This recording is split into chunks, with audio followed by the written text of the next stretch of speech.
Então, nesse sentido, vale ressaltar... sim, esse ponto eu acho super importante.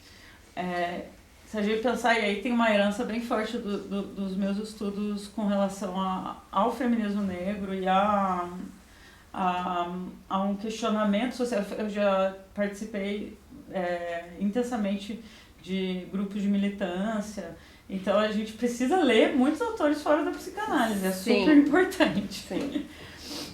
E existe uma possibilidade de a gente pensar a ideia de neutralidade em diálogo com a branquitude.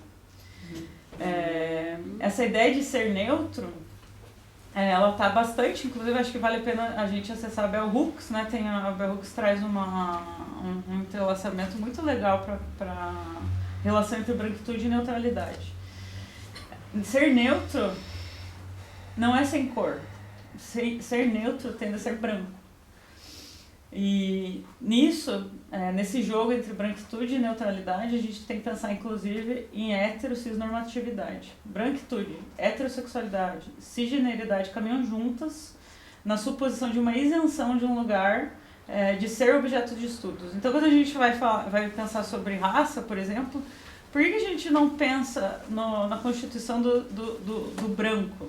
A gente vai escutar lugares que vão falar em palestras, etc., vão falar sobre raça, vão falar sobre negritude, sobre ser negro, vão falar sobre atender o paciente negro.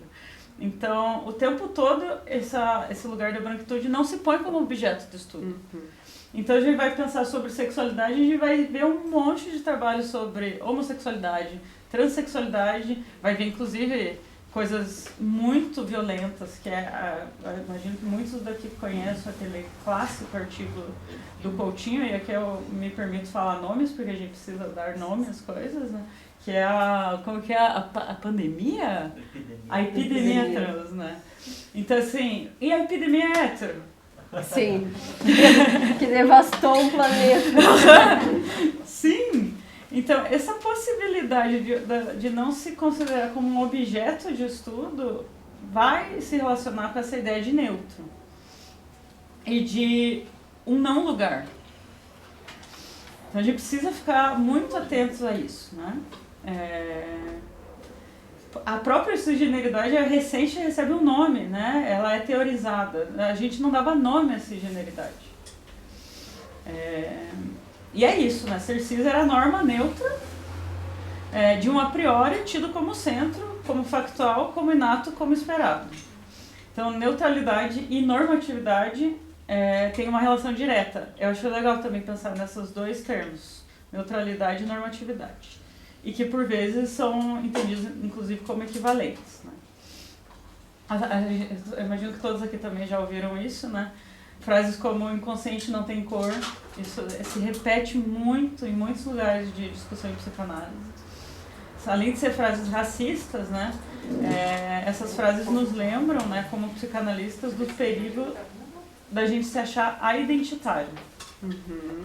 Então, nesse sentido, né, esse lugar do neutro, ele tem sim uma cor, é a cor branca, e é dessa suposição de um lugar identitário.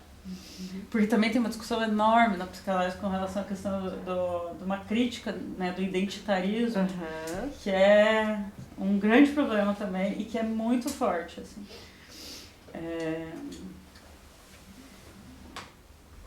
Porque só esse fora da norma, entre aspas, né, então seria objeto de estudo. E o que acontece, né? Eu gosto de fazer esse jogo pendular. E eu acho bem interessante, assim, entender, porque daí a gente, às vezes, tende a ir para tentar se posicionar num lugar seguro. E é pendular esse jogo, né? Então, assim, eu entendo que a preocupação com relação ao princípio de abstinência, que depois, por muitos grupos e pessoas dentro da psicanálise, se misturou com a ideia de neutralidade, tem uma preocupação com a tendência a ser sugestivo. E é uma preocupação ética importantíssima. A gente não pode abrir mão de se preocupar em não ser sugestivo, né? Não operar sobre uma base sugestiva na clínica. Então eu fico pensando, nossa, que coisa, né? Como que pode? São muitos atravessamentos possíveis. A ideia de neutralidade, por exemplo, de uma maneira curiosa, ela pode entrar em contato, né, com a ideia do nosso código de ética do psicólogo, né, com relação, por exemplo, a não ser diretivo e não promover a infame, né, curar gay, por exemplo, né. Então, às vezes essa ideia de neutralidade, curiosamente, pode proteger certas ações na clínica, né. Então, eu entendo essa preocupação, essa raiz com relação a ser sugestivo. Por isso, de novo, eu volto a frisar, acho legal diferenciar, então, abstinência e neutralidade, pra gente não se perder nisso, né. E é isso, né, para profissionais inadvertidos, inexperientes, que tenham um excesso salvador, um excesso ditador, um excesso professoral, etc., essa carta, digamos, da neutralidade pode até funcionar para proteger os pacientes que os procuram. Mas é isso, eu espero estar falando aqui com profissionais que tenham um percurso cujo a experiência já os proteja de ações clínicas grosseiras. Então, eu acho que é importante e possível a gente questionar a neutralidade, porque, obviamente, eu espero que quem está aqui ouvindo consiga entender que existe uma delicadeza nesse movimento pendular, que existe uma dimensão de cuidado nisso, e que eu entendo que as pessoas que estão aqui ouvindo não vão ser grosseiramente sugestivas, grosseiramente persuasivas, ou, por outro lado, omissas e permissivas, né? Ou até negligentes na clínica. Então, daí eu acho interessante fazer essa tensão, né? Vou chamar um pouquinho, então, pro Ferenczi, que eu acho que ele contribui nessa discussão, né? Para pensar o tato, justamente Freud lá na carta pro Ferenczi fala do tato do analista, né? Então, é um autor bem legal para pensar esse cuidado, né? Nesse jogo, né? Nessa ginga da clínica. Ferenczi vai falar, então, dos perigos dogmáticos da regra de abstinência, né? E daí ele vai trazer isso, e daí ele mistura também, né? Essa proposição de diferenciar abstinência e neutralidade é bastante uma construção minha, alguns outros autores trazem isso, assim, no Ferenczi fica meio misturado também, assim.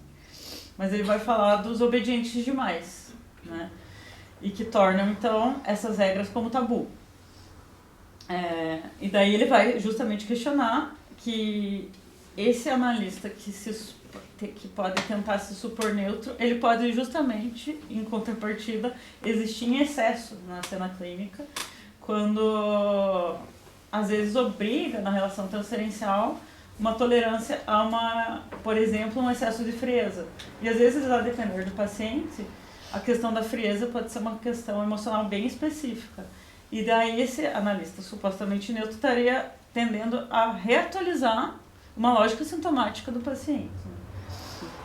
Então, eu acho muito interessante assim, entender como que se instaura essa ideia de neutralidade e uma anedota, né, clínica que a gente volta e meia acessa, eu imagino que todos conheçam também, que é do Lacan, né, que é do Gestapo, né, que é da Gestapo, né? Vocês conhecem essa história? Que ele escuta, né, a analisante falando, Gestapo, daí ele escuta o Gestapo, né, que daí ele chega pra ela, imagina, ele levanta, toca no rosto dela e faz um gesto na pele dela, né. E isso foi super importante, tem relatos, inclusive, ela tá viva, eu acho que essa paciente, se eu não me engano, eu vi um relato dela direto sobre esse gesto clínico do Lacan. E o que tem de neutro nisso, né? Então a gente às vezes entra num tabu da neutralidade. Né?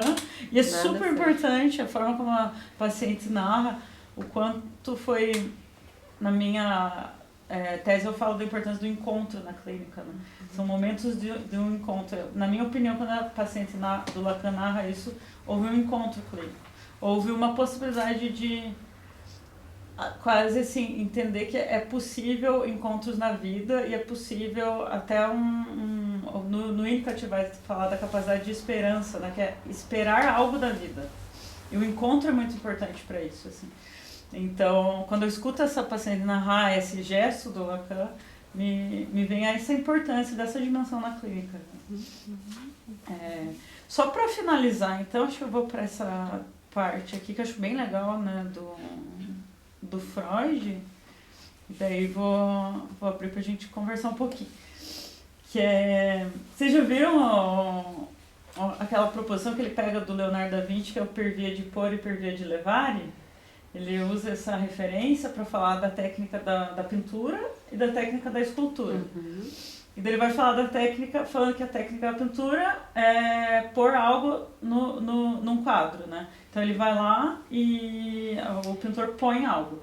Ele vai falar, isso depois fica clássico dentro da psicanálise para falar sobre a questão da sugestão, né? E per via de levare é da escultura, que tira-se algo para que apareça. Freud, nessa época, quando ele propôs isso, ele estava às voltas com a possibilidade da remoção das existências e o conteúdo recalcado vir à tona, né? Então, é interessante porque ele fala isso, o que estava ali vem à tona. Depois alguns autores questionam e eu acho legal isso que tem de novo um movimento pendular. É interessante que ele propõe com cuidado da sugestão. Mas muitos autores, e na tradição que eu acesso na clínica, né, dos winnicottianos e ferencianos, per via de levare, né, nessa técnica da escultura, há uma direção, né? Então, não é neutro. Você tá ali. Óbvio! E daí eu volto a sublinhar, só para finalizar, porque é uma ideia que apareceu um pouquinho antes ali, da diferença, né? A gente escuta isso, mas às vezes a gente esquece ou não pratica, assim, entre dirigir o paciente e dirigir o tratamento. Então, às vezes, por medo de dirigir, de fazer alguma direção, não se faz nenhuma. Assim.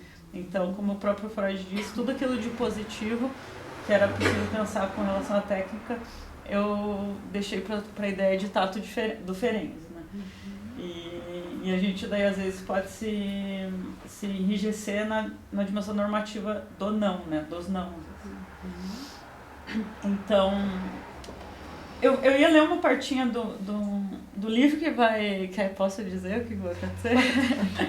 Eu trouxe um exemplar de um livro que está um artigo meu sobre neutralidade, daí fica todo esse pensamento fica mais bem elaborado, né? Eu ia ler um trechozinho ali dele, mas a gente vai fazer um sorteio.